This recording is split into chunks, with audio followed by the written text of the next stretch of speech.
अस्सलामुअलैकुम, welcome back to Cybermax Academy. Students, आज हम ICS part 2 computer chapter number 9 का लेक्चर नंबर 3 स्टार्ट करने जा रहे हैं। अगर आपने इससे पहले जो 2 लेक्चर आ चुके हैं इस चैप्टर के, lecture number 1 reserve word keywords और दूसरा वेरिएबल इनिशियलाइजेशन और डेक्लेरेशन के बारे में, अगर वो नहीं देखा तो थंबनेल आप स्क्रीन पर देख सकते हैं, तो आप उससे पहले देख लीजिए ताकि ये कॉन्सेप्ट समझने में आसानी हो सके।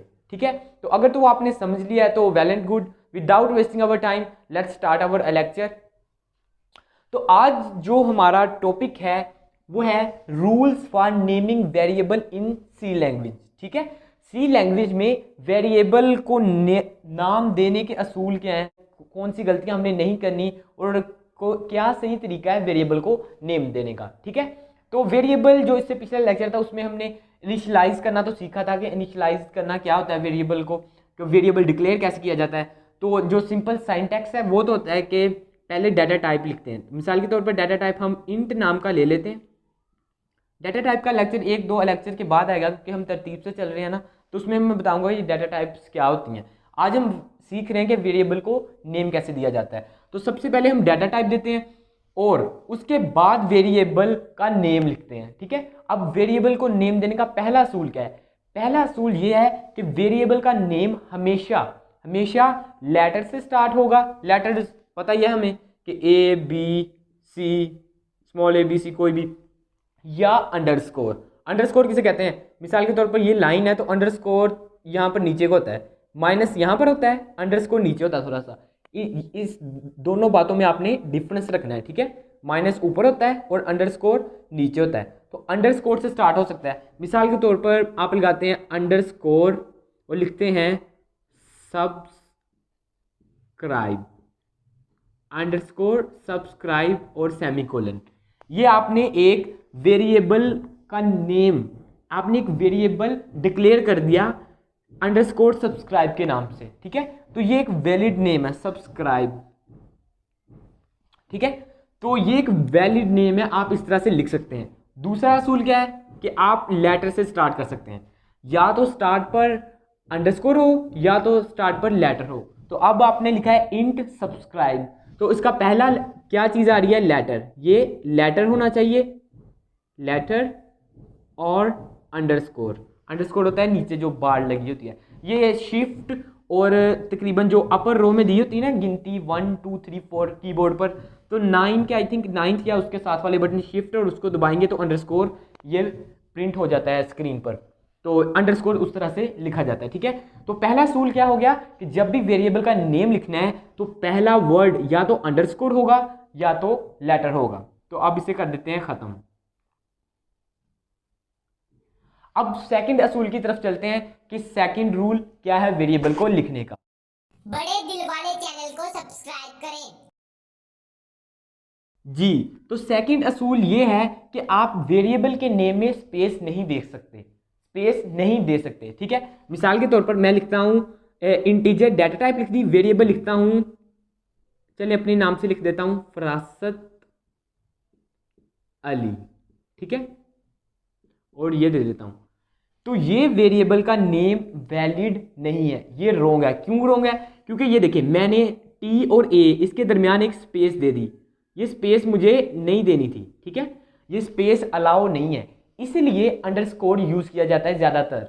अगर मैं यहां लिखता ना फरासत अंडरस्कोर अली, तो ये एक प्रॉपर वर्ड है, ये स्पेस नहीं है अंडरस्कोर, ये एक करैक्टर है, प्रॉपर करैक्टर है। जिस तरह ये एफ एक करैक्टर है, आर है, ये टी है, ये तो इस तरह ये दरमियान में स्पेस देने के लिए ज़्यादातर हम अंडरस्कोर यूज़ कर लेते हैं, लेकिन स्पेस अलाउ नहीं है।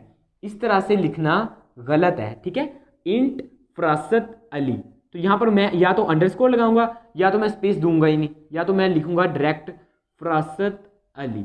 इस तरह से मुझे ये नेम लिखना पड़ेगा, स्पेस अलाउ नहीं है। ठीक है, ये हो गया सेकंड रूल। अब चलते हैं अपने थर्ड रूल की तरफ से।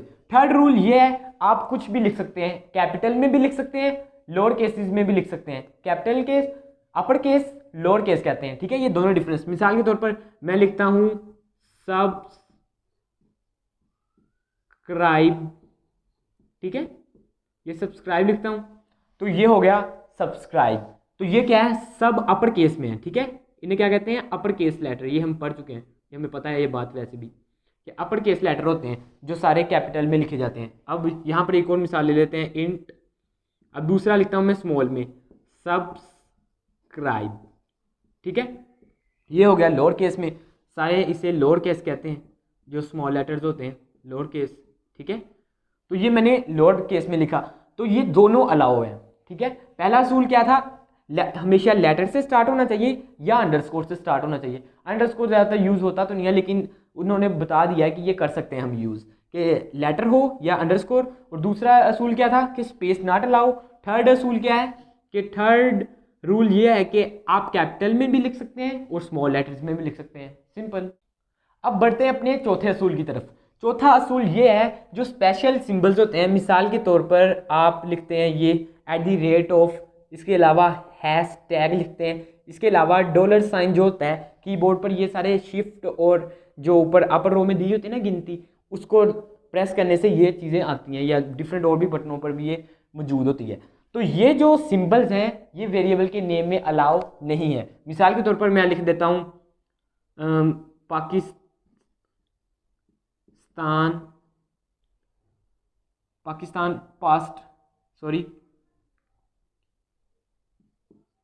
पाकिस्तान लिख देता हूँ। ठीक है, तो मैं आगे लिख देता हूँ $, और ये लिख देता हूँ। तो ये एक वेरिएबल का नाम नहीं हो सकता। क्यों? क्योंकि मैंने इसमें क्या यूज़ किया है, स्पेशल सिंबल्स। स्पेशल सिंबल्स ज़रूरी है, ये 3 हैं और भी हैं। मिसाल के तौर पर जिस तरह वो डॉट है, आप डॉट भी यूज़ नहीं कर सकते। मैं लिख देता हूँ इंट फरासत .hl। ठीक है, मैं ये देता हूँ वेरिएबल, तो ये भी अलाउ नहीं है।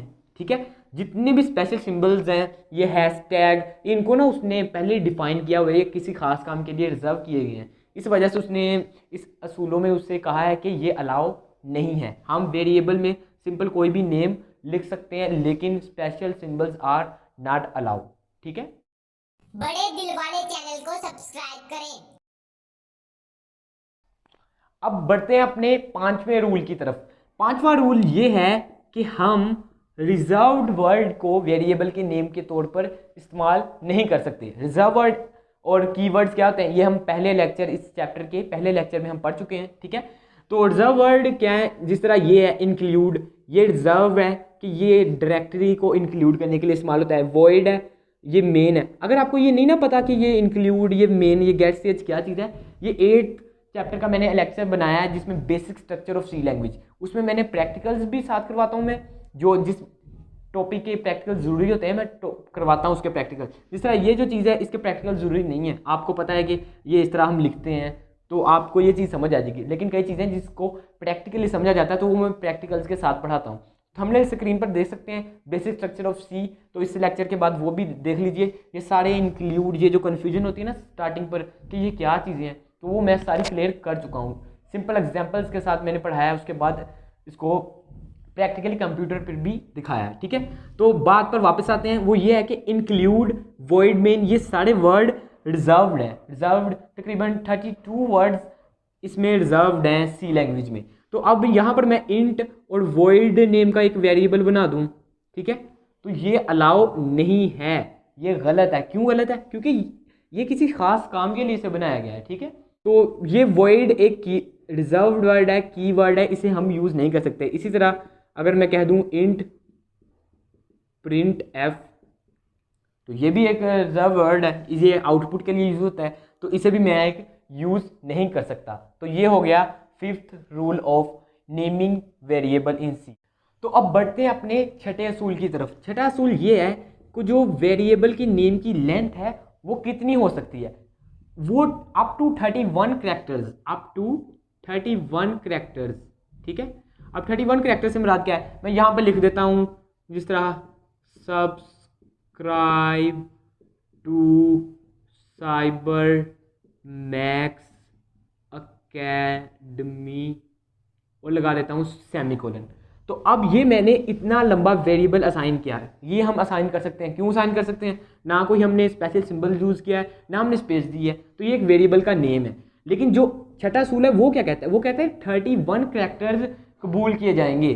सी की तरफ से, ठीक है। जिस तरह ये पहला करेक्टर है 1 2 3 4 5 6 7 8 9 10 11 12 13 14 15 16 17 18 19 20 21 22 23 24 25 26, अब 26 पर ख़त्म हो गया, ठीक है। तो अब मैं कुछ और लिख देता हूँ, लाइक शेयर, इस तरह मैं ये एक लंबा सारा वेरिएबल लिख देता हूँ जो कि 31 करैक्टर से ऊपर चला जाता है। तो होगा क्या, मिसाल के तौर पर आप फर्ज कर लीजिए कि यहाँ पर 31 करैक्टर्स पूरे हो गए हैं, इस वर्ड तक 31 करैक्टर पूरे हो चुके हैं। तो 31 से ऑनवर्ड जितने भी करैक्टर्स हैं ना वेरिएबल के नेम के, वो उसे इग्नोर कर देगा, ठीक है। जब हम एक लिखते हैं ना int subscribe to Cybermax Academy, like subscribe and share, 40 character का मिसाल के तौर पर हमने लिख दिया, तो वो पहले 31 करैक्टर्स एक्सेप्ट करेगा और बाकियों को इग्नोर कर देगा, ठीक है। तो ये था छठा असूल। अब चलते हैं अपने 7वें असूल की तरफ जी। 7th rule for naming variable in C ये है कि आप एक वेरिएबल को एक डाटा टाइप के लिए रख सकते हैं। मिसाल के तौर पर मैं कहता हूं इंट ए, ठीक है। तो इंट क्या है, ये एक डाटा टाइप है, ठीक है, ये एक डाटा टाइप है। और इंट तो ए को हमने बता दिया कि ए में एक इंटीजर वैल्यू स्टोर होगी, एक इंटीजर वैल्यू के लिए ए को असाइन किया गया है। तो इसे ए को सिर्फ मैं पूरे प्रोग्राम में इंटीजर वैल्यू के लिए ही यूज़ कर सकता हूं और किसी डाटा टाइप के लिए यूज़ नहीं कर सकता। मिसाल के तौर पर मैं यहाँ लिख दूँ इंट ए, यहाँ इंट ए लिख दिया, आगे लिख दूँ फ्लोट ए। तो यहाँ पर मैंने क्या किया, इसकी डाटा टाइप चेंज कर दी लेकिन इसको ए कह दिया। तो ऐसा मैं नहीं कर सकता, ये असूल है। यहाँ पर मुझे एक नया वेरिएबल डिक्लेयर करना पड़ेगा। मिसाल के तौर पर मैं बी कह देता हूँ, ठीक है। ए इंटीजर टाइप के लिए है, बी फ्लोट के लिए है। मैं दोबारा यहाँ पर ए नहीं कह सकता क्योंकि वो इंट के लिए रिजर्व हो चुका है, इंट के लिए वो फिक्स हो चुका है कि इसमें इंटीजर वैल्यू हुई स्टोर होगी। बड़े दिल वाले चैनल को सब्सक्राइब करें। फ्लोट उसमें नहीं हो सकती, मुझे एक नया वेरिएबल डिक्लेयर करना पड़ेगा, ये गलत हो जाएगा, ठीक है। एक वेरिएबल का नाम एक ही डाटा टाइप के लिए हो सकता है सी लैंग्वेज के अंदर। तो ये 7वां असूल भी हो गया, ठीक है। तो ये 7 असूल थे वेरिएबल नेम लिखने के। उम्मीद है कि ये आपको समझ आ गए होंगे। अगर समझ आए हैं तो वीडियो को लाइक कर दीजिए, चैनल को सब्सक्राइब कर लीजिए, ठीक है। तो टर्बो C++ पे इसके प्रैक्टिकल्स किए जाते हैं। तो अगर आपने टर्बो C++ इंस्टॉल नहीं की तो उसकी वीडियो भी आपको आई बटन पर लिंक मिल जाएगा, ठीक है। तो प्लेलिस्ट है 12th कंप्यूटर PTBA लेक्चर्स के नाम से और दूसरी है प्रोग्रामिंग टूल्स के नाम से। जो प्रोग्रामिंग टूल्स के नाम से प्लेलिस्ट है उसमें सॉफ्टवेयर्स बताता हूँ मैं जो यूज़ होंगे प्रोग्रामिंग में, और इसमें तो हम सिंपल लेक्चर डिस्कस करते हैं प्रैक्टिकल्स के साथ। इस लेक्चर में प्रैक्टिकल्स की ज़रूरत नहीं थी तो इसलिए मैंने ये सिंपल पढ़ा दिया। तो इससे जो नेक्स्ट टॉपिक होगा वो होगा कॉन्स्टेंट्स के बारे में, ठीक है। तो वो हम पढ़ेंगे, तो अगर पिछले लेक्चर नहीं देखे तो वो ज़रूर देख लीजिएगा। तो मिलते हैं फिर अपनी अगली वीडियो में। इकबाल के शहीनों, अल्लाह हाफिज़।